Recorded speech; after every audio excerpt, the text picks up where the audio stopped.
अपने बाबा का परिचय देश में देना प्रारंभ कर दो। संगठन अपने आप लाखों की संख्या में आपके पीछे खड़ा हो जाएगा। 40,000 संगठन बने हैं हिंदुस्तान में, विश्वकर्मा समाज के अंदर। क्या करेंगे हम इतने संगठनों को? अरे एक संगठन बनाओ मेरे बाबा और मेरी माँ के नाम का, यही सर्वोपरि है। क्यों है? क्योंकि भारत को विश्व गुरु बनाने वाला, आज से 25 साल पहले की कहानी बता रहा हूं। क्योंकि विश्वकर्मा उपाधि अपने नाम के साथ धारण करता हूं। समाज नहीं मानता मैं। समाज क्या है? कब बनी समाज? ये समाज अभी बनी है मेरे भाई बहन। नालंदा विश्वविद्यालय को जलाने के बाद इस देश में समाज जन्मी है। क्योंकि राजा विक्रमादित्य महाकाल की धरती से आया हूं उज्जैन के पास। अभी सुबह मैंने साउंड वाले भैया के माध्यम से इस माइक पे एक गाना सुना था, उज्जैन के महाकाल के नाम का। महाकाल की धरती पर राजा विक्रमादित्य, सुना है कभी विक्रमादित्य का नाम? इतिहास की ओर जा रहा हूं, इसलिए जाति बाती के भ्रम से बाहर आ जाओ और सृष्टि के निर्माता और सृष्टि की देवी मां भगवती की आराधना में विलीन हो जाओ। आपका परिचय खुद में खुद ये देव प्रारंभ कर देगा। कौन सी दुनिया में हो? भगवान राम कौन है? कल हमने कथा भगवान राम की और भगवान विश्वकर्मा के संबंध के विषय में सुनी है। कहां तक गए थे हम?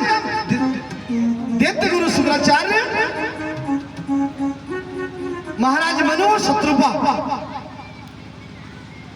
की यात्रा कहां चली? भगवान शिव तक। आपने कभी भगवान शिव के माता पिता का जिक्र सुना है? आपने तो, मैंने सुना है सुल्तानपुर के, मैंने कल विचार किया, हमारे संगीत वाले से पूछा कि सुल्तानपुर में कभी भागवत कथा नहीं होती क्या?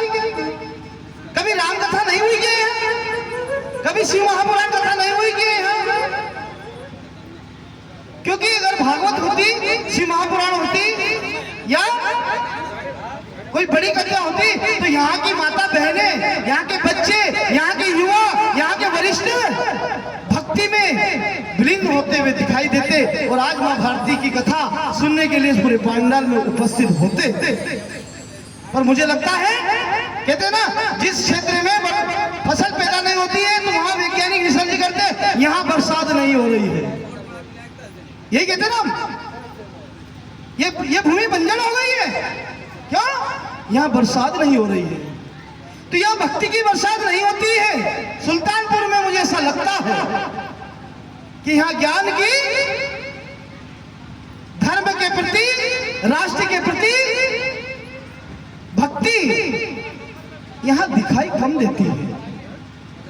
अगर दिखाई देती तो मेरी बहनों का आज ये परिवार इतना लंबा होता कि मेरी नजर वहां तक जाती, वहां तक मेरी माता बहनें बैठी होती। क्योंकि भक्ति की देवी, भक्ति स्वरूपा आप बहनों को बताया गया।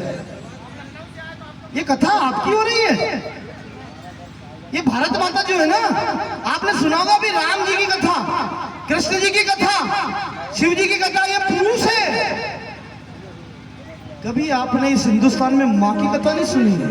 ये पहली कथा आपके बीच में माँ की कथा होने जा रही है। यहाँ ये जाति पाति में मत बटो कि ये विश्वकर्मा परिवार करा रहा है, कि ये राजपूत परिवार करा रहा है, कि ये ब्राह्मण परिवार करा रहा है, कि ये यादव परिवार करा रहा है। कब तक जाति में बटोगे? कब तक धर्म में बटोगे? बांटते बांटते अखंड भारत के 18 टुकड़े कर चुके हैं ना हम। और कब तक बटोगे? ये हिंदू है, ये मुसलमान है, ये सिख है, ये ईसाई है, ये ब्राह्मण कुल का है, ये क्षत्रिय कुल का है, ये यादव कुल का है, ये शूद्र है। कब तक? अरे समाज का थोड़ा सा परिचय तो ले लो। समाज होती क्या है? ये सब 1200 साल पहले कोई समाज, कोई धर्म ये नहीं थे। फिर क्या थे? एक धर्म, एक राष्ट्र, एक ही संविधान और एक ही समाज थी। राजा विक्रमादित्य के समय में, पढ़ो तो सही, तुम्हें झूठ पढ़ाया इसमें हमारी क्या गलती? तुम्हारे विद्यालय में इतिहास गलत लिखे इसमें हमारी क्या गलती?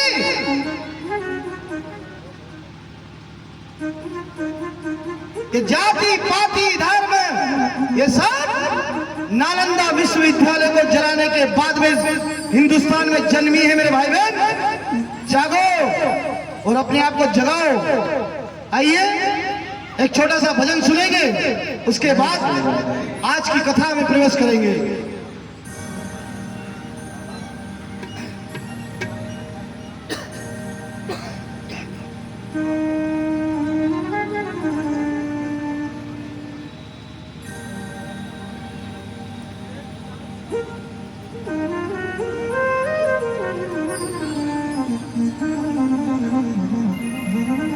राष्ट्र के प्रति